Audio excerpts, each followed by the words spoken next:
everyone, and welcome to Free Kick, the AFLW Fantasy Podcast. Tonight I'm joined by the full gang as we talk about round 9 and get excited for the final round of the home and away season of season 8.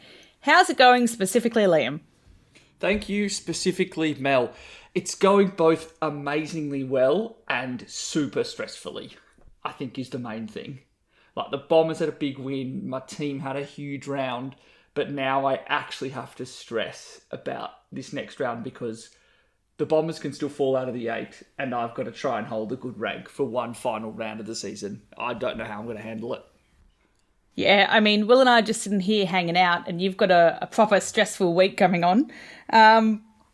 Outside of that, how was your weekend of enjoying footy? It was very, very mixed. Started poorly on the Friday night, and then I was down the coast for a end-of-season soccer team trip, and then it was going even worse in the first few games on Saturday because I was being forced to work. And then midway through the second quarter of the Bombers game, I got the best email you'll ever get in your life, which is, project's been pushed back a week, you don't have to kill yourself for Monday. Work laptop closed immediately, watch Bonnie go to work, and then suddenly it was better. Oh, funny that. Good. So you got to watch a good handful of the games. Yeah, I was watching a lot of them like on my computer and on the TV, but I wasn't actually at any games this weekend. Yes. And Will, how are you? Well, enough about me. Yeah. I can't say my weekend was that fabulous, especially from a fantasy point of view, because my team had an absolute shocker. So I'm just going to kick back and enjoy the footy this week, because I'm not watching my fantasy team rise in the ranks, so yeah. Well, look, speaking about footy, we did get to a couple of pretty fun games. We did, and it was a great weekend of football viewing. We were thankfully able to go to the game that Liam wasn't, which was the Bombers-Essendon game. Windy Hill, interesting place to watch football, but it was a really good game to enjoy. Got to chat with some of the players afterwards, including Jess Wushner, which was fantastic. Loves her fantasy. Also got on the griddle, which was great. And then went to see Geelong smash Richmond, which is good. So I was very happy with seeing Geelong almost secure a place in the finals. It's not a sure thing yet, but they're a good chance. It's very interesting, Will, that you've actually managed to make it onto the pod when Geelong have won and not been on there when they've lost, because I seem to remember a couple of weeks ago you saying Geelong might not lose a game for the rest of the year, and then I think they've lost a few. Yeah, I'll be honest, the one that threw me was actually that Bombers game, because that was the game where we were in great form. Bombers were going all right, but they weren't, necessarily in the form that's really got them into the finals. That one really threw a bit of a curveball to me, I'll say that. Having said that, we're still in a good position. Our best football's pretty good. Obviously, don't think we're probably contending with the bigger teams this year, but I'm pretty happy with the progression nonetheless. Yeah, going out to Windy Hill was good. I hadn't been there before, so I was excited. I actually got to go and check out that stadium, which is always fun to go somewhere new. But then I got to go see my second team get smashed by Geelong after watching Melbourne take Freo as expected. So, not a great weekend for actually watching teams I support win, but pretty good. Got to go to a couple of games, got to watch a lot of the other games, and got to meet my personal favourite player, just between you and I, Will, for our relationship, Claudia Gunjaka, after the win for Geelong on Saturday night. She's absolutely stunning after playing an entire game of football, and she looks so much more well put together than I do. But yeah, that was a good one. Yeah, Claudia Gunjaka, one of my favourite players from a football perspective, one of my least favourite players from a fantasy perspective. But it was great. I think she's had a fantastic year, breakout year this year in defence. So regardless of the fantasy output, I'm pretty happy with how she's going.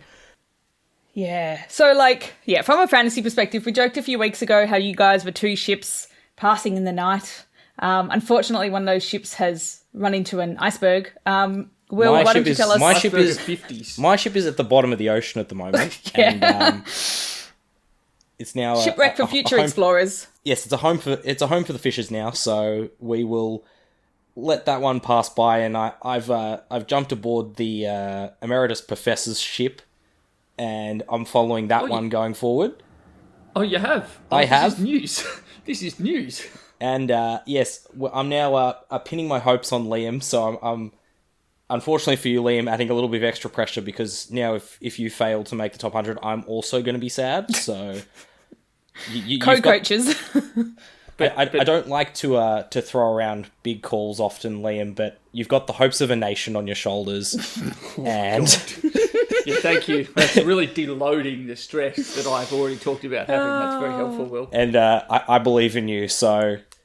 I mean, you've had a stunning round, and I think that's probably a good segue. Sorry to steal your hosting role, Mel, but that's probably a good segue, because I could talk about what I did this week, but it's basically just a load of garbage. So, Liam, what have you done this week? Because it was pretty bloody impressive. So, I managed to have a good round. I got 1682. But did you get ranked number one, Liam? Did you get round No, rank? I didn't get round rank of 1, and I missed it by like 12 points. So it was a round rank of 4.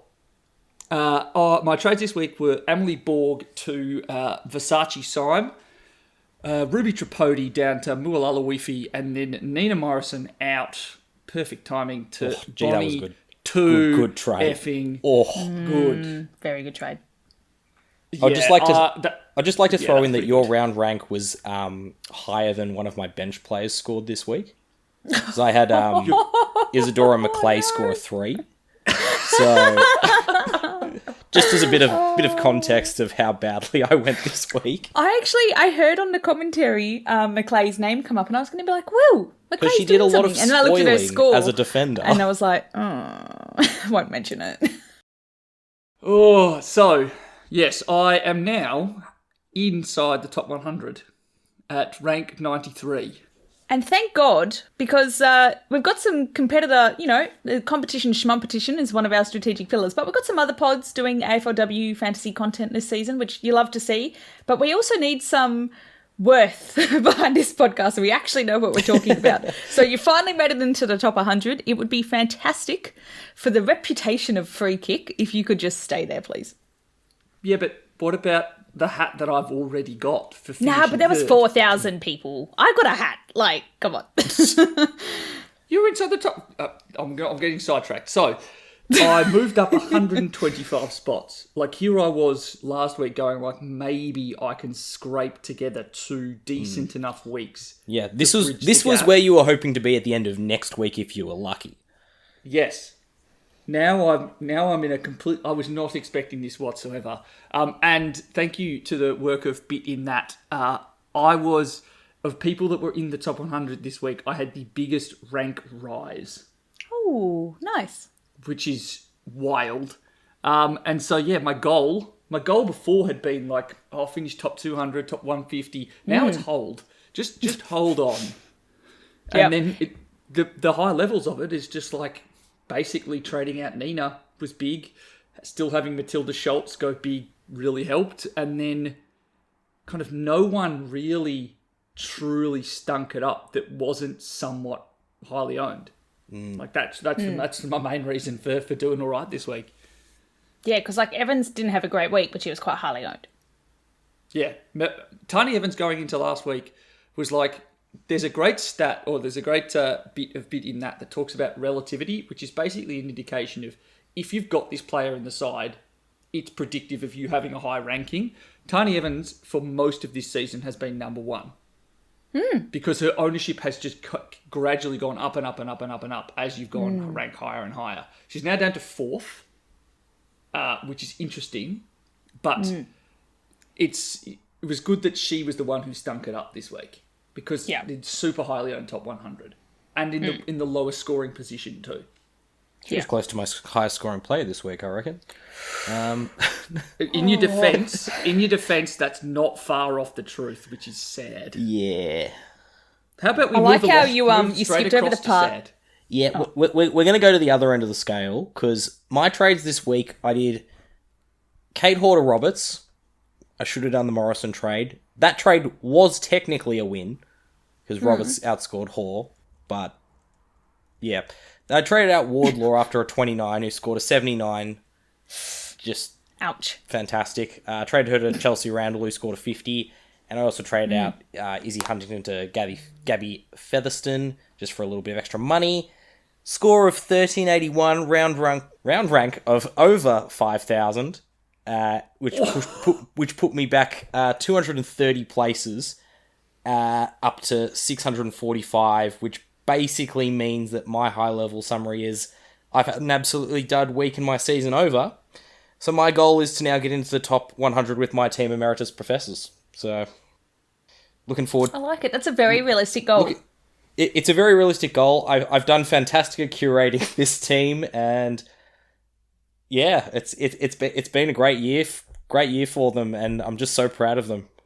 You have actively campaigned against some of my players doing well, and campaigned for like really unfortunate things to happen into my side. Like you wanted me to trade in Abby Dowrick so that I could just bring forth an oracle that would either make my season or ruin my season. You didn't want me to trade in Daisy Darcy because you're like, oh no, but she's one of my pods. You'll ruin her. Turns out she was ruined anyway. So yeah, I did it myself. Excuse you, Liam.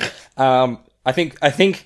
Having said that, realistically, I am actually genuinely keen to see how Liam goes. As Mel said, I'm super excited that we've actually gotten someone close to the top 100 on the pod, because all of us, I think, have had pretty good years regardless, apart from my last week. But to actually get some proof in the pudding of a player right up in high, I'm really, really proud of you, Liam.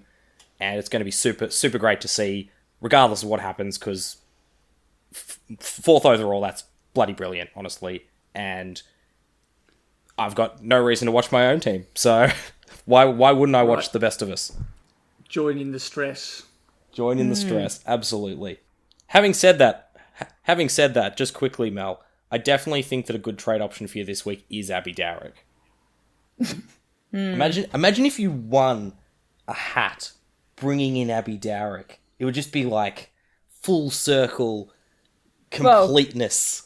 Speaking of full circle, someone walked past you and I after the Bombers game, and we're like, who's that? Looking at them, can't figure it out. Oh, it was Leah Cutting, the person that won Liam the hat, or won Liam third place in season 6. So, yes, having a few full circle moments at the end of the season. I feel like I'm quite unnoteworthy. Is that the right word? Disnoteworthy? Just because it's not a word, is it? No. You're smoking! Oh my god. You're stitching me up. Okay, I'm feeling Avo. Because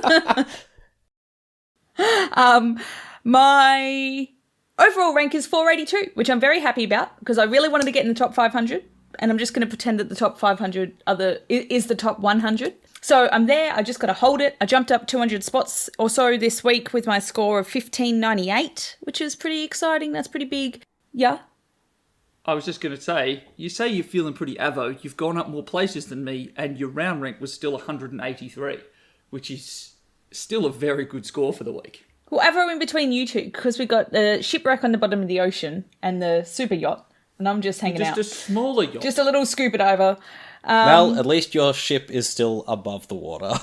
So that is true. My specky of bringing in Jordan Allen with you, Will, I mean, it was your specky, I just jumped on the bandwagon, did not play out. Yeah, it worked the first week we did it with that 60 for a cheap price. Unfortunately, the Collingwood backline has once again fallen apart, which just means no good. Injuries and more injuries mean that Allen's role has disappeared, and she was a very low score on my field, which I didn't need. But other than a couple of, I got at least one mandatory trade because Sarika's not going to play Pride Round as far as we know. Other than that, I've got a pretty solid team going into round 10. So I'm hopeful I can just do a little bit of tinkering with my trades and I'll be staying good. So I've got a solid team. My trades of Jay Flynn out to B Smith was just to make money on my bench. Morrison, 39 to Frederick, 103. I will be talking more about Frederick later. Nice. Because that was great. And Shira, who got 83, but also chatted to her after the game, over to Hatchard, who got 99. Not Hatchard's best performance, but I do love Hatchard. So yeah, net good. It's definitely a net good. Well, you definitely made points on your trades. Oh, absolutely. Now, you if we compare them to Will, you've basically won the league. Oof. I technically made points on my trades, actually. I think it's like 3 points. But I did make points on my trades, I think. Yeah. Well, there you go. Well, while Liam's calculating that, because I can see him... I'll have to go away and do more maths, but you might have made like 3 points. Actually, I think it was actually a complete net zero. Roberts scored 29 points more than Hoare, but Wardlaw scored 29 points more than Randall. So I think I just stayed the same. You could have just done no trades at all. All things considered, I'm actually fairly happy with that. That is a rare dub for you this week, Will. We'll give you that. I'm pretty stoked with that. I'll take that. I've kind of already spoken about my fave and least fave player in my long high-level summary, being Frederick and Alan for this week. Liam, want to talk us through your +4 and -3? So, Kiara Bowers, going to Bonnie, just it's so good to be able to watch her and own her as well, because obviously it's great being a Bomber supporter. Like, I've talked about it, and I know that I think it's a pretty standard talking point at this stage. I would say that Bonnie is the second most improved player in the competition this year, and if Laura Gardner hadn't done what she'd done, she'd be the most improved player. It's just awesome that I now get to watch it from a fantasy perspective, because damn, she just does everything. 20 touches, 8 marks, 8 tackles, 2 goals, and probably left some points on the table. Probably could have got a couple of extra tackles, dropped some marks. Like, for that, like, even though I paid, top dollar for her, I didn't make 2 upgrades, kind of left Amy McDonald, I'm super happy. Yeah, and I think one of the things about it is, Bonnie Toogood's a player that at the start of the year, we sort of had that discussion of, we didn't think there was that much scope for improvement. She had a pretty good year last year. And there's no big role changes, nothing else is really changing. She is now basically a certainty to be in the All-Australian team, given how she's playing. If she's not, I think I said this last time we talked about this, which is I would be surprised if she didn't make it, but at the same time, I wouldn't be surprised if they didn't pick her, just because All-Australian selection has always been strange and a bit farcical in the AFL and AFLW. But regardless, Bonnie Toogood, it was a pleasure to watch her play live. She's just... Can we also just take a moment to realise, Will, you paused, you went, I don't know how much I really want to launch into how bad the All-Australian selections are. You paused, then you called it farcical. Yeah. You really held back your criticism. It was delightful, because I do tend to agree. I reckon she's a bloody All-Australian captain at this rate. Yeah, completely agree. I wanted to not be too harsh on it, but like the fact that Alice Edmonds didn't get it last year, for example. I love Brianne Moody, friend of the pod, fantastic ruck, but Alice Edmonds was the best ruck, I thought, last year. So who knows? Maybe we'll see Bonnie Toogood be this year's hard luck story and be absolutely flabbergasted by that one. Don't you speak it into existence. I can't speak anything into existence at the moment, Liam.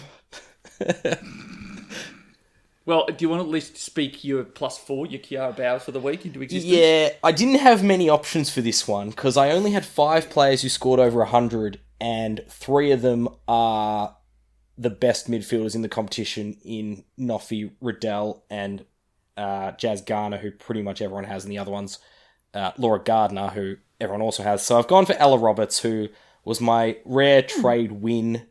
Probably should have traded Nina Morrison to Ella Roberts, but at least she did outscore Kate Hoare.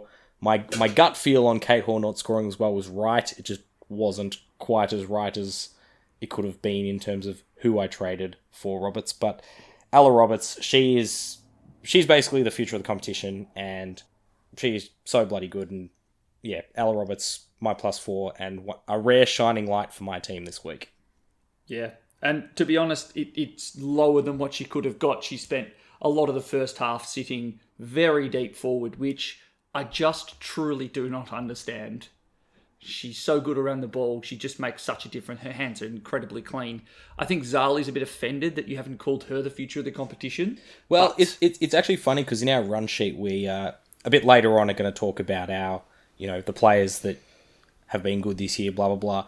I can actually quote from the forward section. I said, Zali and Roberts are the future. So, Zali was the future last week. Roberts is the future this week. Simply put, those two players, they'll probably be forwards for quite a while in fantasy terms as well, which means they're going to be nice. In a lot of fantasy teams for many years to come. Excellent. Neg 3's Paige Scott flop of the week. Will, you've got one of 8 players to name? Yeah, so I could basically just name my whole team as the flop of the week, but what really hurt me this week was that I had 8 on-field players score sub 60, which just really hurt. Basically, my entire backline tanked with the exception of Eilish Sheeran, so I didn't end up actually giving it to one of my defenders as much as they probably deserve it, and it's gone to, and this is possibly the harshest thing I've ever said on this podcast because it actually breaks my heart, my all-time favourite player, Nina Morrison. And your namesake. And my namesake. Aren't you La Nina effect? Yeah. I am. And the La Nina effect. You should just call yourself 39 next year. And unfortunately, 39 from a player who for most of this year has been a premium forward isn't going to cut it. You two obviously traded her outrightly. I didn't.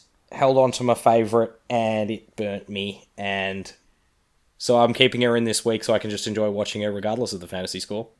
So yeah, Nina Morrison breaks my heart, but she's my -3. Fair. She would have been if she was still in my side. I'm not going to go too long on this one because I've complained about many teams this year, but my -3 just goes to GWS. One, for what they're doing to Tani, which is sitting on the bench for too long. She's not taking kick-ins. She still leads the competition.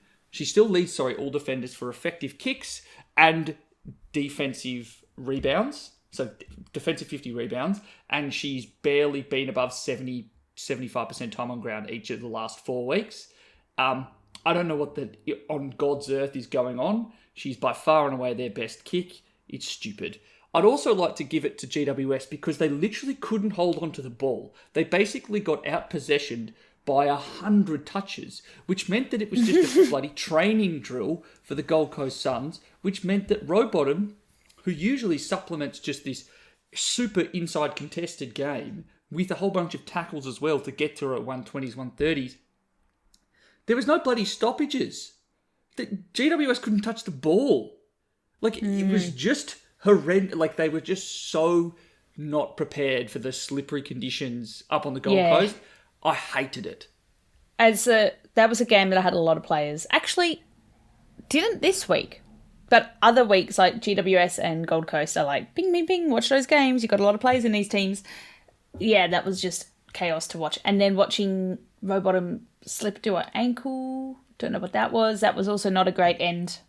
I was going to say, at this stage, we may as well just blame GWS for potentially, we don't actually know yet, but potentially forcing a lot of people to do a trade for Rowbottom out of their team, because that's something we'll talk a bit about later, but that's going to be an interesting one, but you're absolutely right, Liam.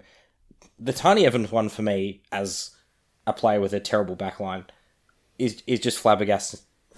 I've been using flabbergasting a lot for some reason. I'm absolutely flabbergasted this week. But I just don't understand why you wouldn't use your best, defensive player the way that they had been using her effectively. It just, I've got no idea what's going on there. I'm completely with you. Speaking of defenders who aren't playing ideal roles, Mel, you've got another one of my all-time favourites who was a contender for my -3, but because the rest of my backline did terrible, I didn't give it to her. Mel, you've talked about it before. Who is it? Yeah, so just briefly, Jordan Allen, who I was really hopeful, you guys said, going to make or break the season, tending to break.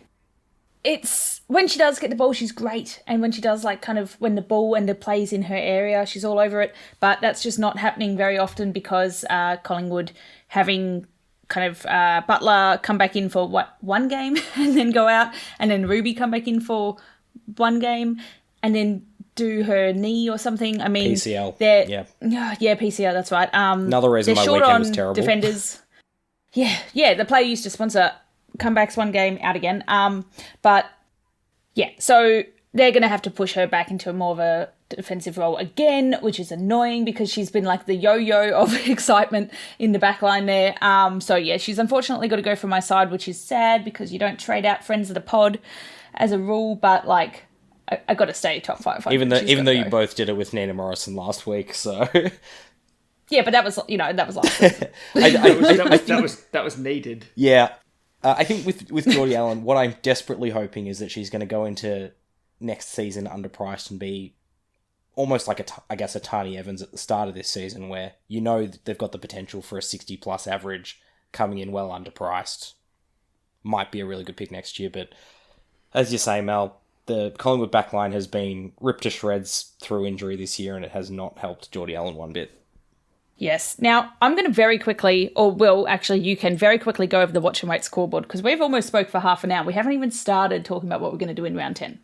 Very nice. But yes, the watching, we're not going to wait because we got to go quickly. We have a new leader. It's Bryony's Regretta team, which moved from second into first on the back of a massive score of 16.57 this week. They are 33 points ahead, so it's a sprint to the finish. The top 100 marker is 13,470, which is about what my round rank was. The score to stay in that top 100 was 15.56, so another massive par, which I was well below. And Bryony's team Regretta was in our free kick league as well, which is super exciting. So she is now leading both our league and the whole thing. 35 people from our league are in the top 100. It's going to be a super exciting sprint to the finish, as I said. Exciting. We've got a great first question for our hot topics, Mel.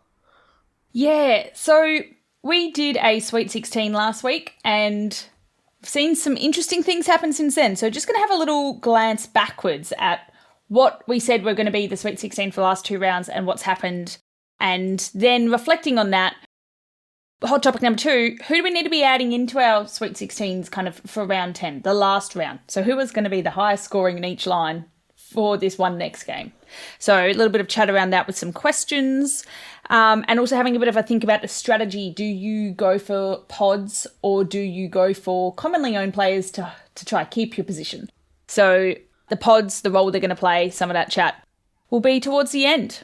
So hot topic number 1, Sweet 16. I've kind of pulled up what we said last week, and I've got a couple of questions to throw at you guys. Number 1, Beth Lynch.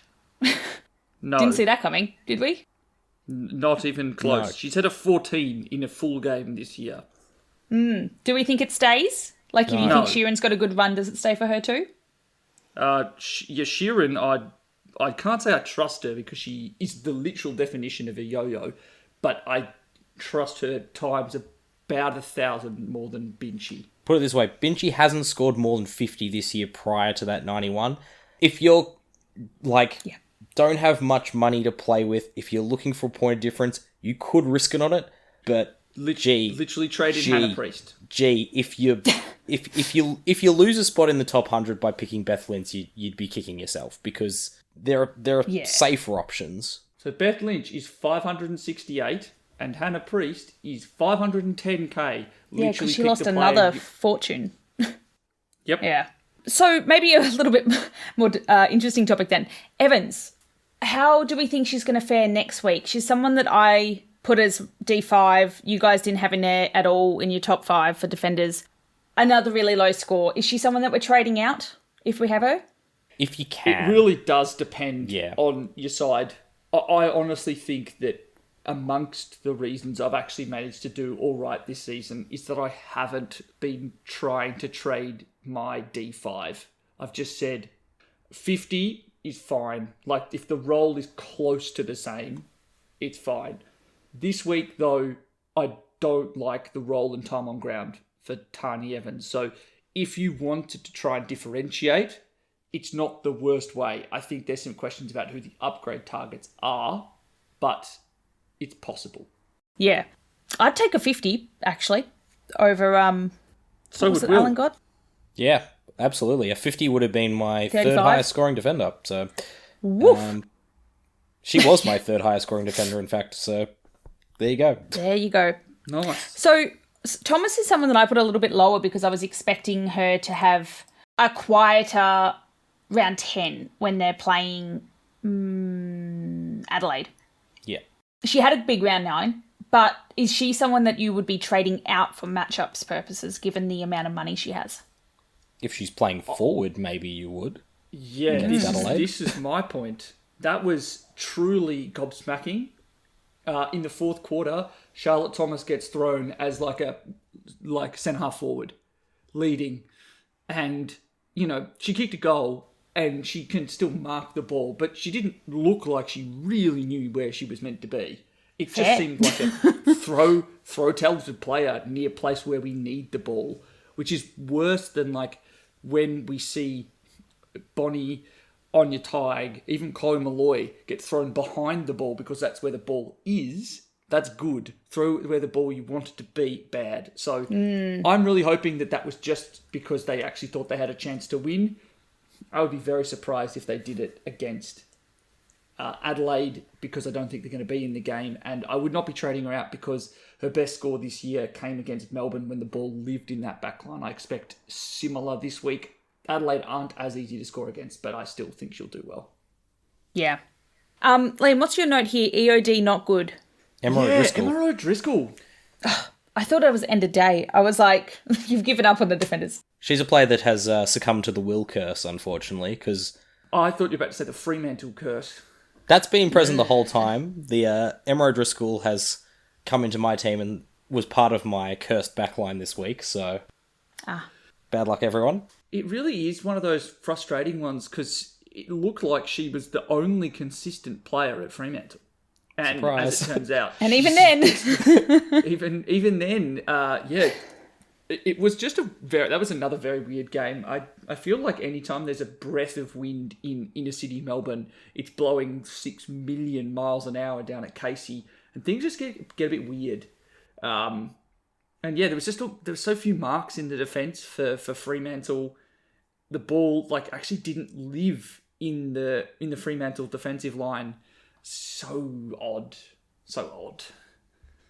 But yes, I'd had her as someone... I think I had as my D4 last week, and that was a bit of a flop. Yeah, I had her as 2. But anyway, yep. So are we putting this down to the Freo curse and lowering her out of the top 5 altogether? I think so. Personally, yes. Sydney as a matchup this week, it's not amazing, but we did see there was a fair few intercept marks on the weekend, but she's probably not in there as much as I'd like. She's probably in. She's an honourable mention if I were to do it just for this week. Yeah. Okay. Well, looking at the midfielders, then we all had Noffy as first, and really her and Garner were within a point of each other. So as long as and that's both of them playing each other. And then next week, they're both up against easy teams. So we can pretty much expect them to stay kind of top 1 and 2, I would say. And we, other than you, Liam, who had Rowbottom as your second and Garner as third, I think, an injury is flipping that out anyway. So we can pretty much agree it's Noffy and Garner. We'll get to more about the specifics of that in the captains, I reckon, with your resting theories. But Rowbottom being injured bumps her down in top 5. We all kind of agreed on Riddell, who we saw also had a really good week because North just have a massive amount of points. And then M5. Will and I had Conti and you had Hatchard. Liam. Yes. Sorry, there was no question there. That was... that was just true. Well, I think this might actually be the chance to talk about that. That Hatchard performance was a good game of football. The problem is she just hand-passed it a bunch. Oh, gosh. I think she had 23 hand-passes. She hesitated so much. She was like, oh, who can I hand pass it to? It's like, kick it, girl. You've got other options. Kick it, girl. You don't just have to hand pass it. Yeah, that's me screaming at the telly. Yeah, that was honestly the biggest thing for it. Otherwise, I was I was sitting there going like, it's one of those games you watch and you'd expect her to be on about 115 because of her impact actually on the game. And high disposal number, just mostly handballs. hand passes. 24 handballs.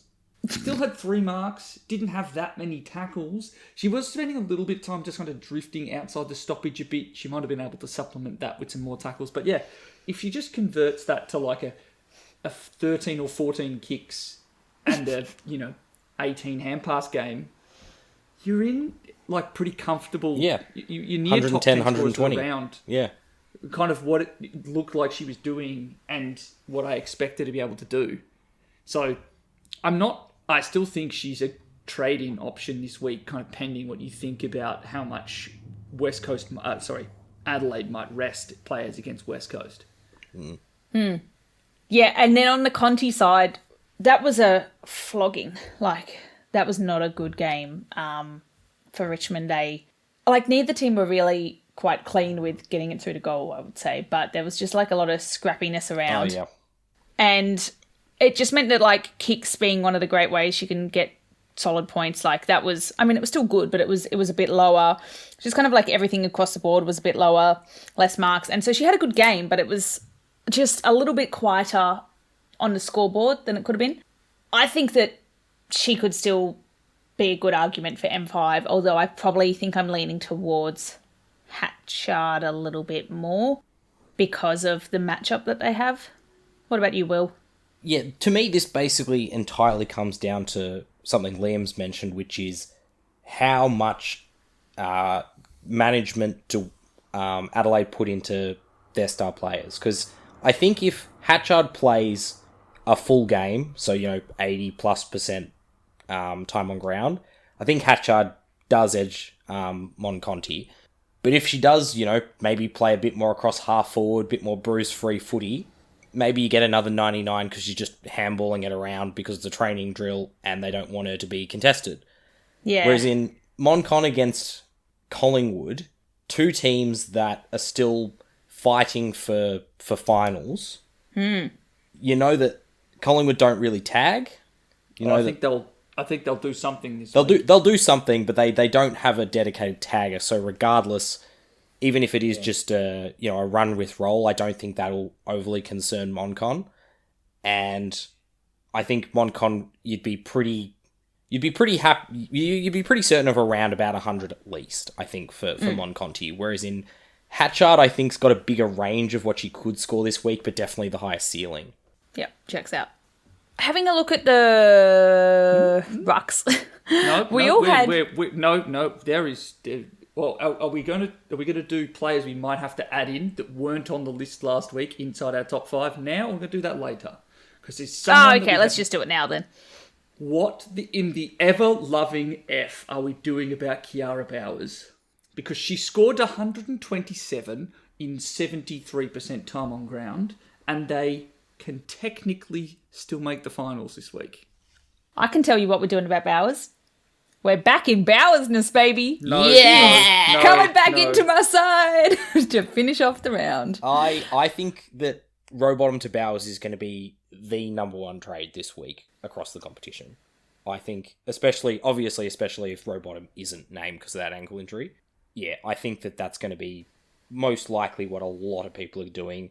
Bowers is under 1.2 million. She's cheap. Cheapest she's been in yonks. It's a pretty obvious trade to make, I think. So I guess for a lot of the people who are in that sort of top 100 conversation, it becomes a question of, do you go for that obvious choice or do you try and do something to more differentiate just in case? And I think Mel's definitely in the back in Bowsness camp. What do you reckon, Liam? I'm in stress the F out camp because we don't trust the Freo. roles. We don't trust Freo roles. We don't trust their injury reporting. The one role we trust is Bowers' role. That's true. I'm sorry. Where did she sit in the third quarter against Essendon before she went off? To be fair, coming back after an injury. To be fair, that was an injury-related one. She's still injured, though. She's still injured. I'm not saying we don't trust injury reporting. I'm saying the role that we trust is a fit Bowers is going to do exactly what a fit Bowers does. Yeah, but that's the thing. She's still not fully fit. She's still, like, clearly Yes. not... Like, you don't just get rid of a bone bruise in 3 weeks. Like, she's clearly still not healthy. There's still every possibility she sits at full forward just to try and get her through the game. Her time on ground isn't amazing, but it didn't matter because she still had 127. And by God, I swear, I kid you not, Ange Stannard had like 5 tackles on that game. She got given 2. I swear to God, there is a Bowers bias when it comes to tackles. See someone with shoulders and dark brown hair. That was Kiara. That was Kiara's tackle. That was definitely her. But if it wasn't stressful enough that she could still score 73, she plays the final game of the year. Yes. You trade her this in. is why she's going to come into my side. That's going to make for a gripping Sunday. No, Mel, what happens if Fremantle have nothing to play for? Yeah, just go, exactly. "Don't play." They don't. They're not making finals. Bowers has been injured for a while. Bowers loves playing. So she's going to go, so what if I make my bone bruising worse? I'm just going to tackle the shit out of everything I can see. And they don't need her for the week after. They don't need her for a year. She might not even play next year. Who knows? So she's just going to go and give it everything she's got for the last game because she's probably a bit pissy about not being able to go at full strength all season. And that's why she's coming into my side, because she's got nothing to lose. I think they're both credible lines of argumentation, and that's why it's so stressy.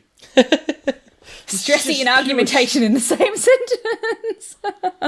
The stress has gotten to Liam. His elocution has gotten past him. I did say last week that, like, under no circumstances is Bowers coming back in my side because I have a tendency to break my team and it doesn't do me well. And I wouldn't be doing this if Rowbottom wasn't, like, a big red flag. But that's a lot of money and it's got to go somewhere. And she's more expensive than Bowers last time I checked, I think. She is. So, Yep. yeah, sweet. So in that case, it opens up a little loophole that I can do this anyway and not be too much of a hypocrite. Do you have... Just not too much of a hypocrite. Just a little bit of a hypocrite. Any other counter arguments you want to make for Bowers, Liam? Yes, there is still also the possibility that she will just be, like, in pain during the game. Because I'm sure she did not want to come off against Essendon and just had to force herself off the ground. And if she is a late out, for whatever reason, you know, she is clearly not healthy, there is nowhere else to trade.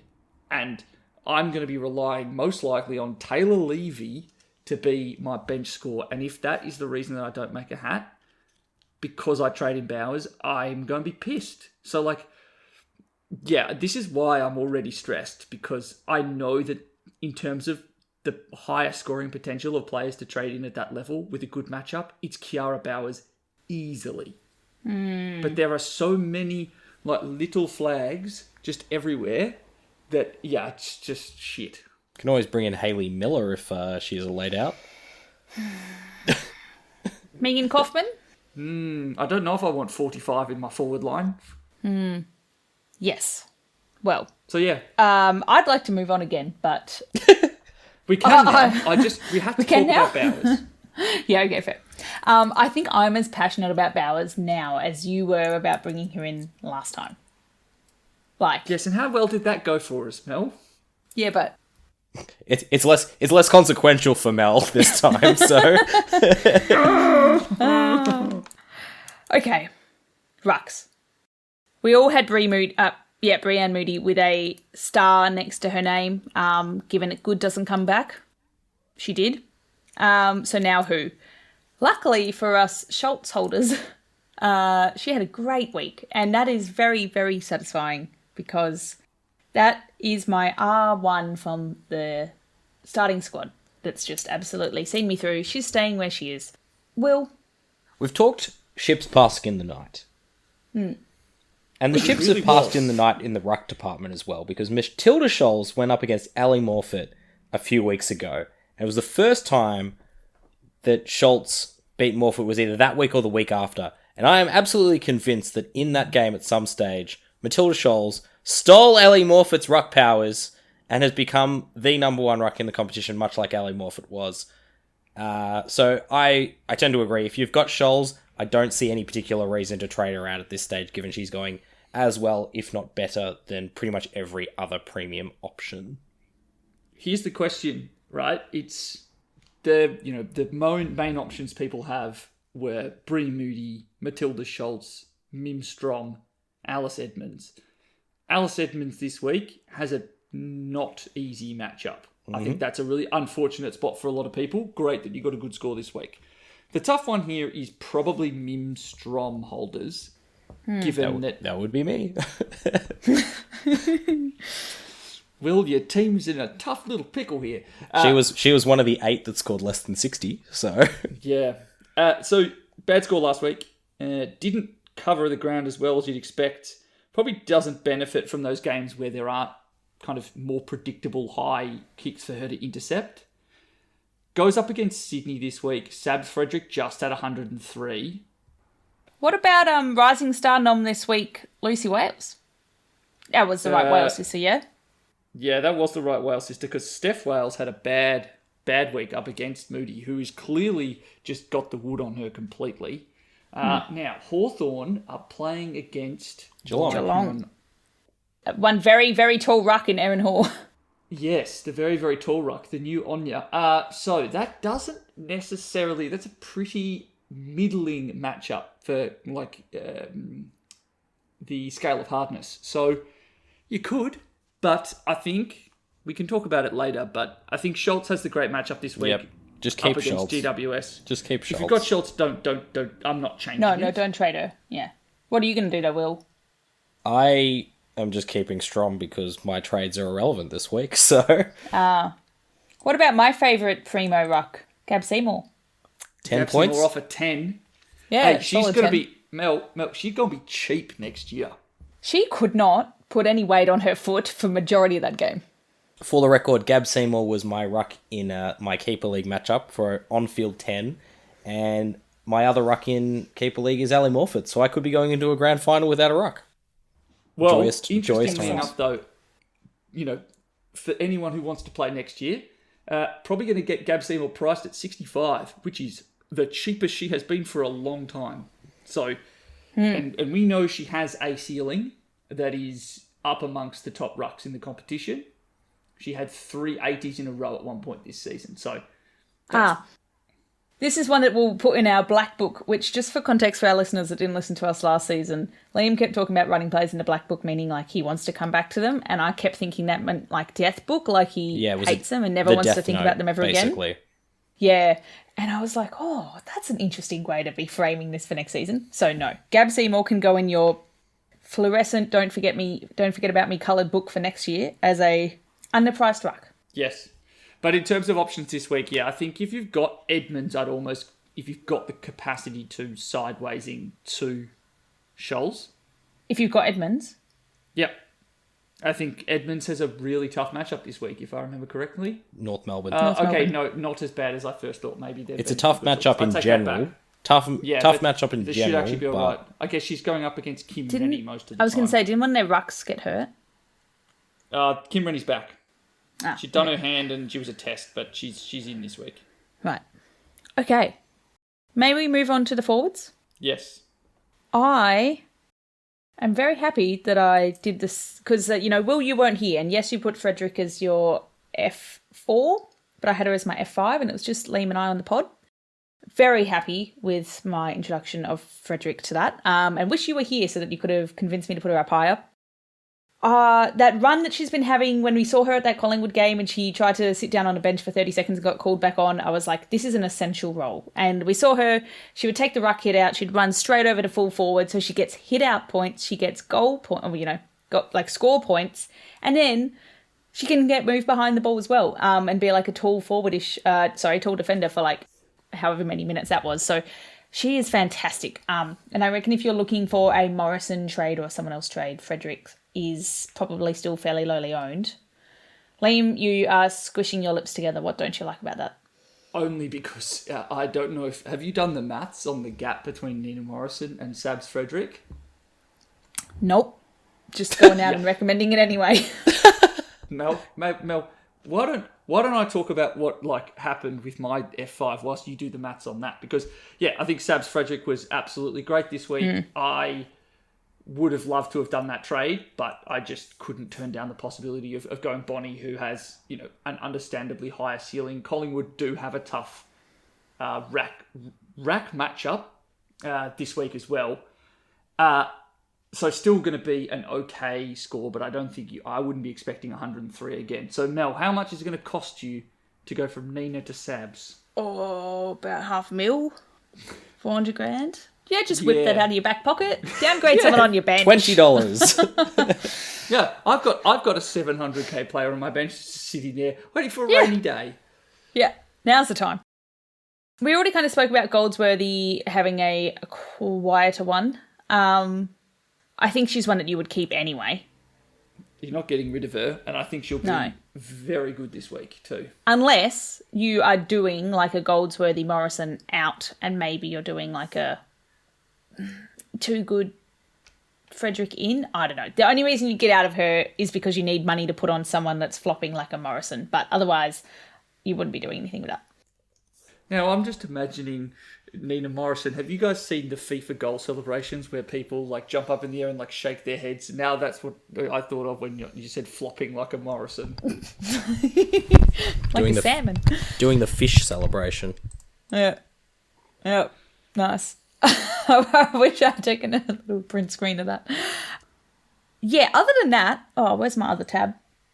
I think, we had Gardiner, Too Good, Zali, Malloy, and you had Hoare, Liam. I actually thank God I took Hoare out of this and said don't go there.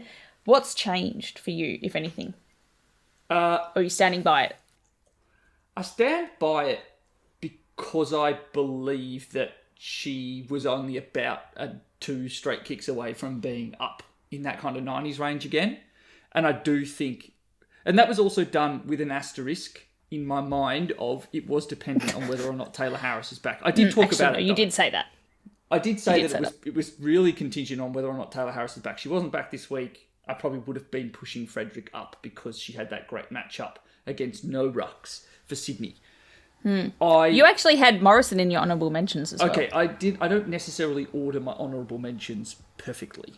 They're just kind of people that I want to talk about as possibilities to be in the mix. I do think, though, that if Taylor Harris is back this week, and you would really hope that she is going into a still important matchup against a pretty pissed off Brisbane side, I still think that she's actually going to be... I think she could actually be pretty good this week, and not even the worst to trade in, which would be hilarious, given she's just taunted me all year.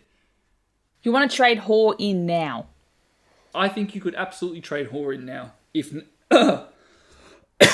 Are you dying? Yes. Are you dying and that's why you've made such a crazy suggestion? If Taylor Harris is playing, you can absolutely trade in Kate Hoare. She managed to have 75, miss 3 shots on goal in a very, very windy game that was not particularly high scoring. If your name was not Kiara Bowers. I think she can still score all right. And she will be someone they target. And that's always the case when they're playing against better teams. Well, I might slot in a Twitter question that we had because I have got to do that up until now. Question from Todd Rooster 1016. Is Hoare an option to bring in for Malloy and bank the cash for upgrades? Both putting out similar numbers. Surely Hoare due for a biggish game. Sounds like that's aligning with what you're saying, but would you trade Malloy out for that? If Harris comes back in like you've been saying. If you are desperate for... It's like 140k. I think that they could both score 90s this week. That gets you a third of the way to my Nina to Frederick option. Solid advice there. Yeah, okay. And then would you trade out either Hoare or Roberts for Too Good? See, I would say yes, because I traded Hoare for Too Good 2 weeks ago. And boy, that was a great call from me. And if I do say so myself, and I think you could still do that if you have them. Well, not Roberts, if you have Hoare. Yeah, it's like Hoare to Too Good's probably 20 points. Which, depends where you're sitting, from Flicker Tim here. Yeah. If you need 20 points, I mean, there's 20 points between... Yeah, there's 33 points between first and second, so these margins are now important. Every point counts now. Oh, yes, thank you. Didn't count See, before. I know this because my team Emeritus Professors is in the top 100. I don't know where you're at, Liam. So I'm off with the fishes. Oh, golly. Nice. So we've kind of done a review of our top 5 and the little shuffles we would make at the same time, which I think is a very effective way to have done that. Look, pods, I did not come prepared with any. nice. No, I've got a couple actually. Ironically, I've got some. Will pod defenders. Yeah, pod defenders. So the defender that I'm particularly interested in as a cheap option who has a good matchup this week is Amy Smith. So scored a 60 and a 70 the last 2 weeks. Comes up against a Bulldogs team that absolutely leaks points, especially to midfielders. For only, I think she's just going to check. She's 633. So cheap as chips. You could basically make 100k if you were looking to trade out, say, a Tiny Evans. Yeah. For probably a similar, if not better, score. So if Tiny Evans out, for example, is a trade you're doing to diversify your team a bit for this final round, and you need a bit of money to make a big upgrade somewhere else, I don't see that as a terrible option. Yeah, I'm fully on board with that as well. The one I wanted to talk about is Lucy McAvoy, who has... no. Lucy McAvoy is Tell me in more. Mel's black book. Yeah, Yeah, as in the the black bird- book, never trade Mel's in again. actual Death Note. Yeah, but Mel, you're Yeah. always sucked into thinking that I should probably have Lucy McAvoy in my team. Yeah. Because you Her will trade her and in. Beth, what's her name? Lynch. Katie Lynch. Yeah, Katie Lynch. I almost said Beth Lynch. So, I think that there has... So, inside of her last 5 scores, basically, they've all been good for what she's priced at. Say, for the game against the Western Bulldogs, where I think it might have been Bailey Hunt, was actually running a bit of a role on her. Coming up against Fremantle this week, who are a very good scoring matchup for defenders, she's just scored 74 with 22 touches. Not that many marks, not that many tackles. Just looks like she's really becoming that kind of Karen Peterson, that player she used to battle for points with in that Sydney defence. Like, Ella Heads is the run around, go tackle people, try and take some intercept marks, and McAvoy's been a really calm head. She's 690k, and yeah, if you're going for a 1 week matchup play, she's cheaper than Tiny Evans. I don't think it's worth trade. So she got a 74 when she played Collingwood. Good side. And then she got a 39 when she played Bulldogs. Shit side. Do you think Freo is closer to good or shit? Because I would be a little bit... I know they're good for, what's she called it? Hardness stuff. The official term. But I'm not too sure. I don't think it's a question of whether or not the side she's going up against are any good, because I think Fremantle are a great side for fantasy scoring against, because much like Carlton, they're just good enough. They're good enough to move the ball to both ends of the ground. They're good enough to pick the ball up to get tackled. They're good enough to kick the ball far enough to get intercepted. The ball, like Fremantle can play and they can beat Sydney. Like it's not that. Like the ball is going to be in the defence, and Fremantle have shown the fact that they're not great at using it all the time, and they allow good scoring to I don't know, man. defenders. Sydney currently rank 8th. Like they're out, like they've got something to prove. When they are good, they're really good at the moment. So I'm not so convinced that it's going to be I don't think Freo's going to win that. No, and therefore I don't think. Yeah. Even in games where they haven't been that close in it, there's still been good scoring for defenders. And I also think that bad score against Western Bulldogs was more down to the fact she actually was getting attention, some form of defensive tag.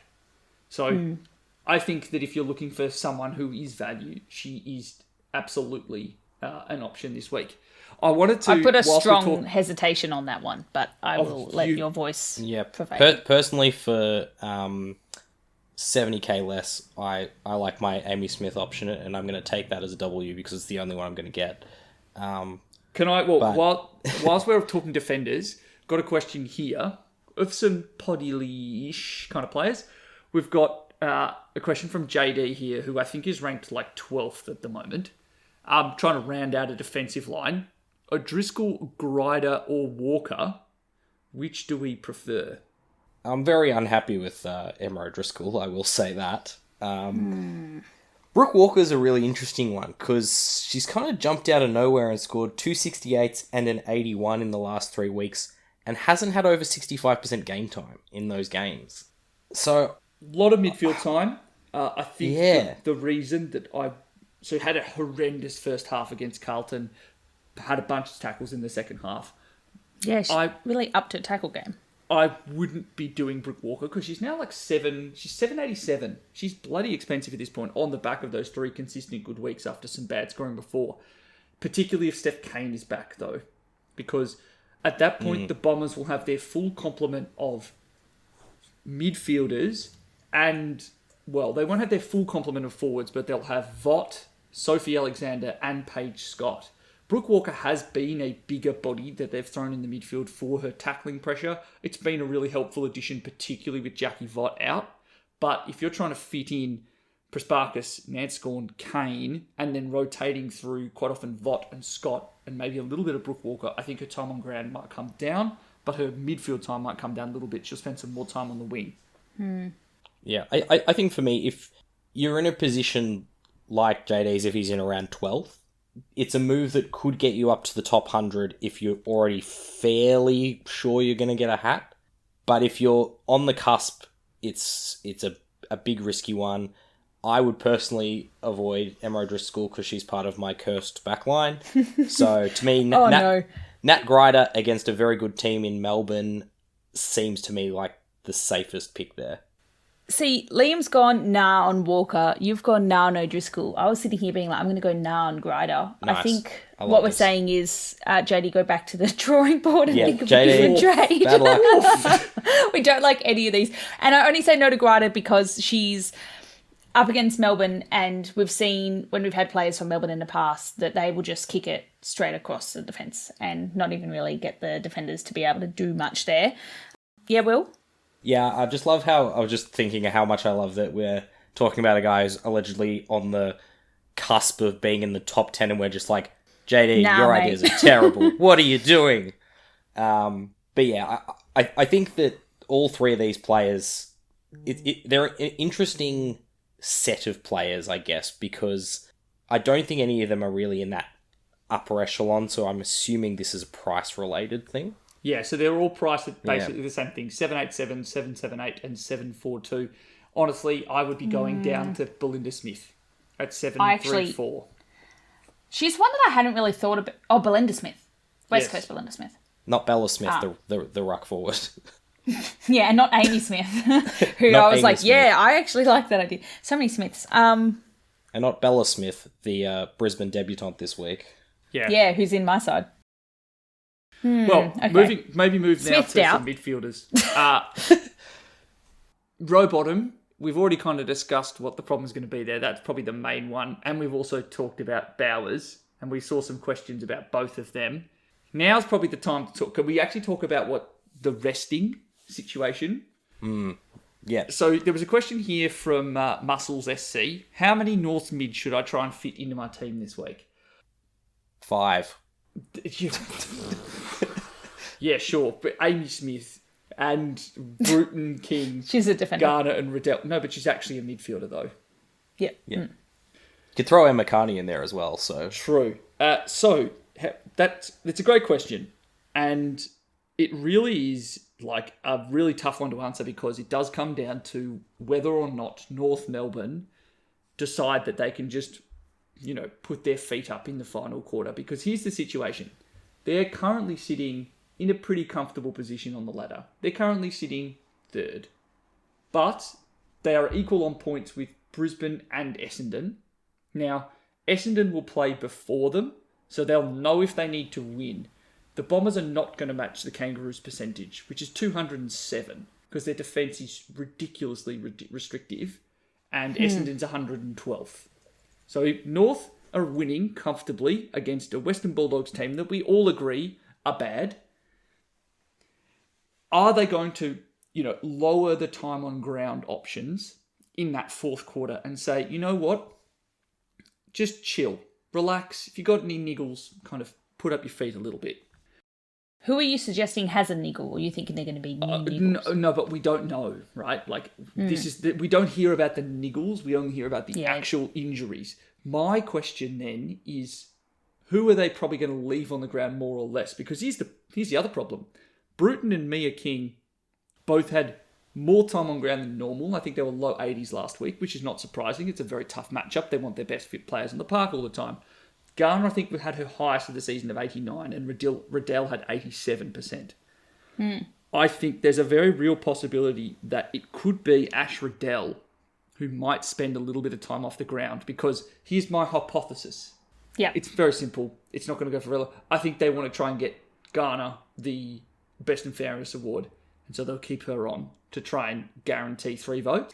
I hear that, and I add the fact that the North Port game, where they'll spend the first 10 minutes off the ground. The game after that, she might have been on the ground for the first, I don't know, I want to say 5 to 10 minutes, but she was doing fuck all, and so maybe she was off, maybe she was just running around.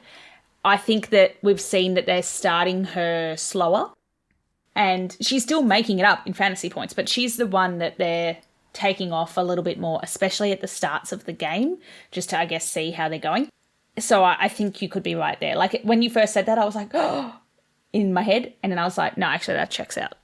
If you were looking to trade in any North midfielder, and I'm just going to quickly check their prices, I actually think it could be Mia King, because she's the youngest by far of the 4 of them. Let's actually just pull them all up. So, youngest by far of all of them, also had relatively low time on ground on the weekend. I don't know if they'll take her off nearly as much. She's the cheapest of all of them as well, at 1.095 million. If, for whatever reason, you don't have the cash for a Bowers, or you have to do 2 trades in your midfield, I do not hate taking a stab on Mia King. Fresh off 100 last week. 200s in a row, in fact. Yeah, and has looked good the last 2 weeks too. And kind of, if you take away a real stinker against Port Adelaide for 68, she's just absolutely blitzed the second half of this season. She's averaged, I'm going to say, close to double-digit tackles. And I think that Western Bulldogs allow themselves to be tackled a fair bit. So, yeah, I don't know if you want to have all the North midfielders, because there is a risk that there's a bit of a park people on the bench. You leave them on for 10, 15 minutes at the end of the fourth quarter, which really stops them getting that extra 10, 15 points to get a really good score. But if you do, I think it's Mia King. Well, I mean, basically, if you take out that 68, since about round 3, Mia King's averaged almost spot on 100. Yeah. So I think that you can fairly reasonably expect against a team that's pretty average, as we've said a few times, even if there is a slight reduce in time on ground, I think 100's pretty reasonable expectation. Yeah, you take that. So yes, that's like one of the big questions for the week. And then the other one is Adelaide, who, if I remember again correctly, they're also in a situation where they can still conceivably make the finals. But I think the thing that... Sorry, make first. I was about to say they should make the finals from here. Finish first. They, and guarantee if they were to make a grand final that they'd get a home grand final. They're playing before the Melbourne and Brisbane game. So I think it's less of a concern that there will be too much rest, because it's just substantially more likely that they're going to try and run up the score massively in the hope that... And Eagles is the team to do that against. Yeah, and you would just hope that it'd be a really close game between Melbourne and Brisbane, and then they could put themselves in with a chance for first. So I think it's mainly a problem for North Melbourne this week. Yeah, because Adelaide are first. They don't know what margin they need to get them first. So they're just going to go as hard as they possibly can. Yeah, this game could very conceivably be well over 50 points if Adelaide fair dinkum can go for it. And can we also they are travelling though. True, but to do that, I don't think they do that without Noffy and Hatchard playing most of the game. So I think I agree with Liam that North Melbourne's probably the bigger concern here. Yeah, and you know what's really funny is that the last time we had to worry about this happening was season 6, and that was last year, sorry, Melbourne had to try and run up the score massively to try and finish first, and that was up against West Coast. And so the other reason why we're extra concerned about this is because in season 6, Noffy and Hatchard sat on the bench for like 10 to 15 minutes in the final quarter, which is also part of the reason that I actually managed to finish third, because Noffy was a popular C. She was on like 116 at the time, and then they were just like, just chill. You have 10 minutes off. But they're not in such a secure position this time. Yeah. It's also probably worth noting that year was the year Hatchard had a few foot problems as well, so probably not surprising that she had a bit more time on the bench as well in terms of her management. But yeah, the fact that they've done it before is a bit of a flag. Yeah, I just think the fact that the way they've timed up these games and the fact that there's still a percentage possibility for Adelaide to just try and absolutely brain it and score and allow no points against West Coast, that means that you don't have to worry about it as much. And Adelaide do only really have those two, where North, like, even the question being how many North midfielders should I put on? There's so many really good elites to choose from. And this is the reason behind, which I didn't articulate the other day because I was incredibly tired, why market share doesn't actually mean that much in my mind as a kind of numbers person, is because you can have multiple players in North Melbourne's midfield scoring absolutely bonkers scores, averaging out to a market share of like 8-9% each, because North Melbourne's total points scored is huge. So if you were just going on market share percentages, you're like, oh, they're average. No, they're not, a Laura Garner or something getting 20%. I don't know what that is, but something huge. But because you do have so many elites at North Melbourne that can get massive, they can kind of sub off like a Riddell for a little bit and know that they've still got Bruton, know that they've still got King, where you've kind of got Hatchard and Noffy as the duo at Adelaide. You're subbing one off, the other one is going to go berserk, then the one that you've subbed off is going to kind of dampen it, but you would only be doing that if you're really confident. So I actually think it's a really, for captains, and I'm sure you've thought about this a lot, but the combination of both of those sides having easy matchups and being the goods captain's choices is going to be really tricky. I think a lot of what makes and breaks teams this round is who you captain. Yes, almost certainly. Would you like to transition and tell us what we should do then? No, because I don't know. We've also got forwards to do. Don't forget those, and actually, I suppose rucks as well. Rucks, in terms of one ruck that I think as a spray and pray, Caitlin Gould at like 600k. She's just as the full forward. She's a full forward against West Coast. Like, she could kick 4 or 5. That's one actually addition. Really good call. Otherwise, if you've got Scholes, just don't touch hold it. steady. She's the best you've got at the moment. So keep doing what you're doing. And then forwards? In terms of forward pods, the one of the most popular ones to talk about, same reason, Danielle Ponta really kind of has a super cruisy matchup, can score a bag of 4 or 5. Neve Kelly, she's kind of actually a bit expensive at this point. The other one I wanted to mention, that she's been kind of a rough pod I've mentioned on different channels at different points this year. Emma King, kind of with an easy matchup with no really good tall defenders at the Western Bulldogs. We know she's got a ceiling in the 90s. She's not had a particularly great couple of weeks. I think that's perfectly fine. The other one that kind of has been, I've mentioned a few times as a player to both watch and to kind of own as a pod, is Gabby Newton. Going up again, a really good matchup this week. North Melbourne are the easiest team for scorers for defenders. And I think that's partly what's so frustrating about North Melbourne, is that they've just got an incredible team, but for whatever reason, their entries inside 50, they don't know how to lead. Their leading patterns don't seem to work. So scoring... They're mucking around. Their scoring is really, really good. Gabby Newton is a forward, but she plays as a defender. So those are some kind of a few pods that you could probably target this week. Yeah. I think... The only other one, if you want to go super specky, sorry for cutting over you there, Mel, would be Talia Randall.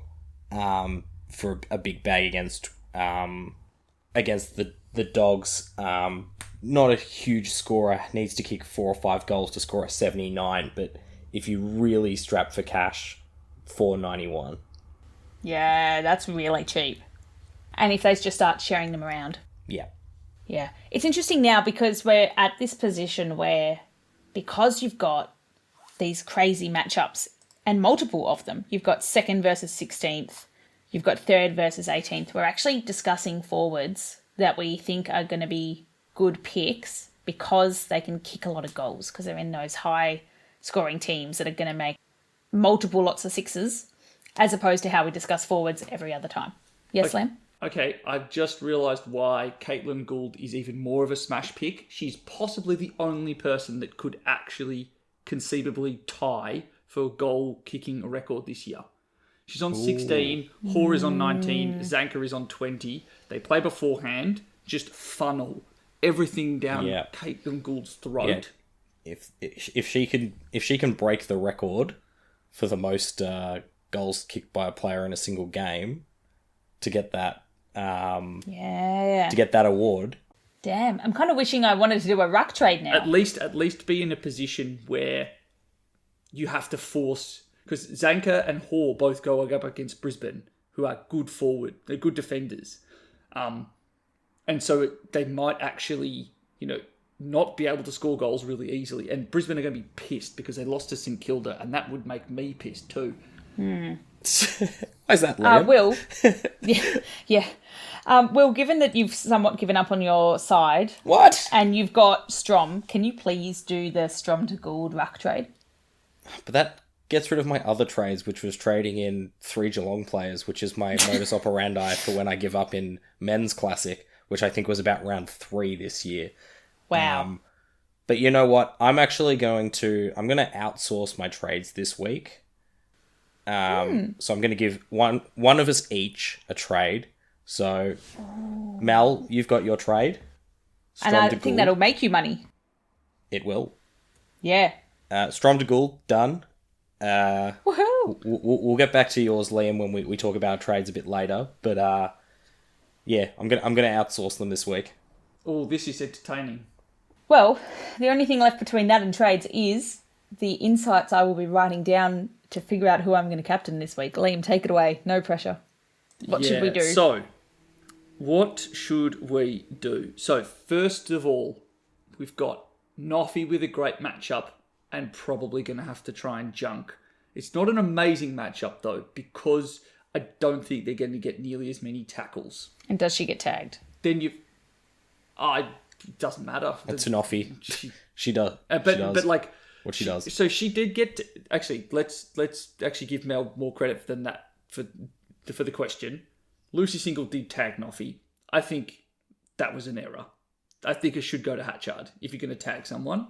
But I also think it's a situation where the West Coast style of tag works for the kind of grunt midfielders. Hatchard is a marking beast, can cover territory incredibly. I don't think West Coast have the horses for that. And then if it's Noffy, she is just like obsessed with kicking the ball. She's just obsessed with not just kicking the ball, just getting the ball. Smothered, just getting the ball. She just wants the ball more than anyone else. She just literally wants the ball, and she is just like obsessed. Like that's the only way I can describe it. It doesn't. I just don't think you need to tag it that much. So I think you could go absolutely Noffy VC. See, kind of to start. See, the question there is: do you VC one of the North players in case they do go first. Big against the Bulldogs? See, that was my other option. Yeah. That's my other thought. Like, I don't know if so. For the reasons I've said, I don't know if I can VC Riddell. I think I can definitely VC Garner because I can see her kicking a bag of goals. She still managed to score all right when she was seeing a fair bit of attention against Port Adelaide in that windy game at Arden Street. But I can see her at least hitting that 120 mark this week. Then, when it comes to your actual C, I think you could... Well, what I'm currently considering doing is turning to my girl, Laura G. Ooh. Geez, that's going to be a stressful wait for you, though, the last game of the round. In terms of some other options that people have mooted around the traps, Emma Swanson offered 2 good scores, 116 and 121, I think, in the last 2 weeks. After I said, I don't know if she really has a ceiling. She has her high score ever. And she's playing against Adelaide, who do allow scores. I don't know if Swanson's going to get enough of the ball, but she's definitely someone, if you've got and you really want to pod, that's a great spot to be in. I'd love as a joke if someone wants to do Matilda Schultz, fresh off her first ever ton, going up against the Renee Karras. See, it's a real shame because I would have done that, but I've already done my ruck trade this week, so. Oh well. Well, maybe you can put the C on Caitlin Gould. So yeah, I think it's probably either you're going an Adelaide into a North, or you're going a North into one of the Sydney or Freo. Wouldn't it be North into Adelaide? Attendees. Sorry. Yep. Sorry, North into Adelaide, or Adelaide into Sydney Freo. Mel, are you doing your we've trades reached at the that moment? part of the episode where Mel is pondering all the information and takes an extra couple of seconds to respond because she's just mulling it over and is staring intently at the screen, which is my favourite part of every episode, I'm going to say, Mel. Yeah. So I was going to trade in 3 Freo players. And I didn't even realise that 3 Geelong players was your tell because I don't play men's fantasy. Yep, that's fair. And then I was thinking about it and I was like, nah, that's a bit silly. So then I was like, maybe I'll do Amy Smith. And then I just accidentally reversed the wrong trade. So I was trying to not stare intently at the screen, worrying about my trades while recording. And I just undid the wrong trade. And I was like, oh, God, what was it that I wanted to do? Should we go into trades? Yeah. Yeah, sure. Mel, what trades are you doing? Well, I was going to do Rowbottom to Bowers, Allen to O'Driscoll, and Zurika to Tig. And then I got convinced mid-recording that Amy Smith is a good defender option, and I like that. So now I'm looking at who I can get for Zurika price-wise, and the most expensive player I can afford is T. Smith. No, that's a midfielder. Why is that coming up? That's a mid. Nice. I'll cut that out. That's a great trade. Oh, for you your know forward why? line It's if you because want I've a zero. searched the word Smith For Amy Smith. by accident, and so many players came up. I thought I'd done the filter correct. 1, 2, 3, 4, 5, 6, 7, 8, 9, 10, 11, 12, 13, 14 Smiths to choose from. Nice. Instead, yeah, I'm just looking at who I can get for a forward. Like, I would really like Tig because it's Tig. But How much cash have you got? 1.045. So, like, Neve Kelly. I could go, yeah. Neve yeah. Kelly to put the hammer on her old team. Yeah. I mean, that's the best bang for buck, so maybe I'll do that. You know, you could... Okay, actually, that's one player we didn't discuss as well. And If that's you really quite wanna go unique. Super cheap. You could go super cheap. Lucy Single, if Charlie Rowbottom is not playing, will have more ball back there.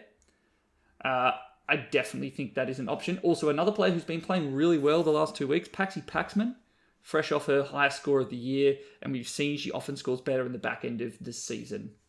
Yeah. Don't mind that. I'm thinking I'm going to go Neve Kelly just because I want to see West Coast get smashed All right. as a Freo Spoken supporter. like a true Freo supporter who knows they're not making finals. Yeah, pretty much. Got nothing to lose, so Let's at find- least West Coast Let's find should the other lose. bit of joy. What about you? So, I know for certain what one of my trades is, and that is Versace sign. I'm banking 391k, and I'm going down to the who should be, if you need a looper this week, Jennifer Higgins. She is a 300k midfielder. Is it Jennifer Higgins? Yep. She's an Yep, Irish Jennifer recruit. Higgins. Irish recruit, ACL injury. She is not going to play, and she plays in the final game of the round. So you will not have to stress about any, are they going to come on and make a mysterious We have a surprise laid in. Mia Bush-style appearance? It's Jenny Higgins coming back from an ACL injury in like 8 After weeks. like 4 weeks or something. 3 months. Yeah, so that is if you need a looper this week, this is who your looper is. That's just lock that one in. My other trades... Oh, Now it gets interesting. the trade that I currently am looking at sees Rowbottom go to Bowers, Yes. Yes. and rather frighteningly, the other trade, because so basically the weak links in terms of scoring I see on my side left for their position are Amy McDonald and Tani Evans. Amy McDonald has Hawthorn this week, which I think could just be a scrappy tackle-a-thon. And Amy's looked good in games where she's been allowed to tackle this year. She did not have that on the weekend. And then I've got Tani, and I've got a bunch of cash, which would allow me to go Tani up to Ange Stannett, which would be fucking frightening because it means that 2 players I'm trading in play for Fremantle, and they're the final game of the round. Especially if you put Captain Gardner as well. Oof. That is going to be a nervy wait. Because I wouldn't know what my rank was going to be. I would just be blown way out. I would just be you'd be sitting 200-300s and just having to watch it roll back towards it. I'm not actually going to watch. If these are the trades I do, I'm going to go put my phone down and go for a swim or something. Not be able to look at my phone because I'm just going to be a nervous wreck. If you couldn't tell. Hey, what you doing Sunday, Arvo? Want to watch the game together? Oh. And now you get to choose Will's trade? Oh, yes. So how much cash? The most important trade of the week, I actually. have remaining salary. I have 329,000. Oh, my lordy, this is delightful. So I can get pretty much anywhere. Yeah. But this isn't about Unfortunately, that's not quite enough for Morrison to Frederick. So, I think that I'll allow you to fix Charlie Rowbottom, and I'm going to give you. Let me just check how much they are. You've got 300 or something odd. So with Charlie Rowbottom, I can afford anyone but Marinoff, who I already have anyway. You can have Marinoff. And I'm going to say you might even be able to bring in Moncon. Oh, I love it. Delightful. Straight away in the book. And I've got 255k to do something, which I don't know what that is yet. My original trade plans were Benici and Rowbottom out for McDonald and Prasparkas, and then trading Chelsea Randall to Darcy Maloney because she's my third favourite player behind those two in Prasparkas and Nina Morrison. So I may still end up doing that. But I'll have a play around and see what I can do with 255k to bring in another player that I enjoy watching. Who knows? Maybe I think that's maybe we should throw it to Twitter and see what they reckon. You don't even want to have a say on one of your 3 trades? Yep. I want to see what Twitter suggests, which actually is a perfect segue into, we've gone through the listener questions, but we've got, obviously, this is the final round of the year. We're probably not going to record on the Monday night as we typically do because it is a long weekend. It's technically a public holiday. No, it is not technically a public holiday. Technically not. Sorry. Technically not a public holiday. Some of us... Good chat, guys. But it means that we'll probably record sometime on the Wednesday or later in the week. But we're going to have a whole bunch of awards going live this year. For some of them, we might throw a few options up online over the weekend and throughout the back end of this week, just to see what the listener's choice would be for these awards. Because we're obviously got the more important opinions, but we'd like to know what the listeners think about some of the fantasy awards. Best player of the year, best rookie, best kind of rising star, kind of mid-price at a primo, those kind of fun situations. Yeah.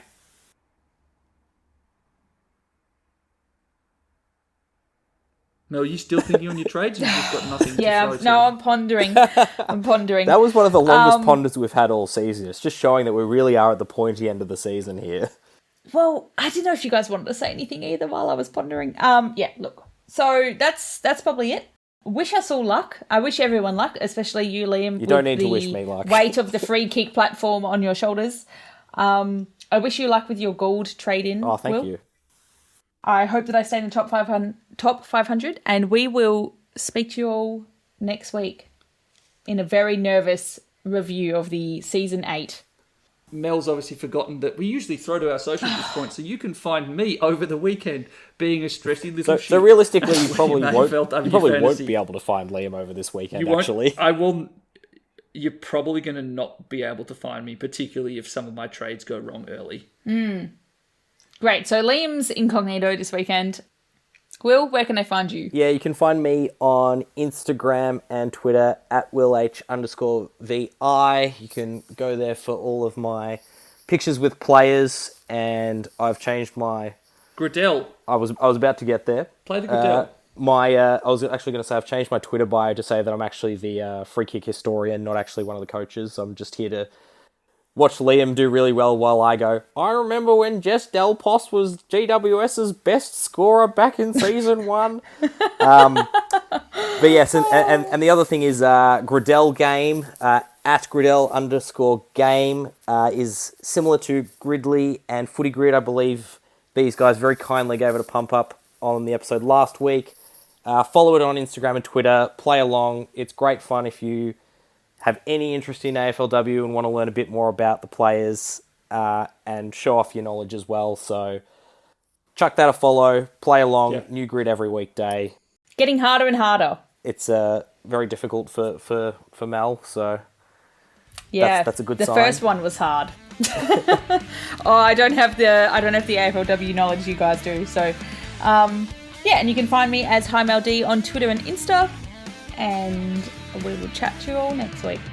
Bye. Yeah. See ya.